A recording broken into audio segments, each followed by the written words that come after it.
Sa patuloy po kong pagpalain ang kanilang tambalan. At sa pamagitan nila ay pinagpala ninyo ang aming parokya ng Sigad na Cross sa pamagitan ng napakagandang matagumpay na kasalang parokya. Hinihiling namin patuloy kong pagpalain ang gabi ito ng aming pagsasaya at kayo'y aming pinupuling pinasasalamatan sa pagsasalo-salo namin kayo'y uumpisahan.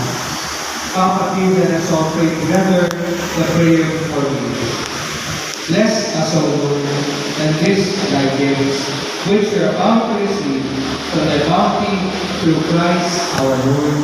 Amen. In the name of the Father, with the Son, and the Holy Spirit. Amen. Kailangan pa ba i-memorize yan? Maraming salamat po. Thank you, Father.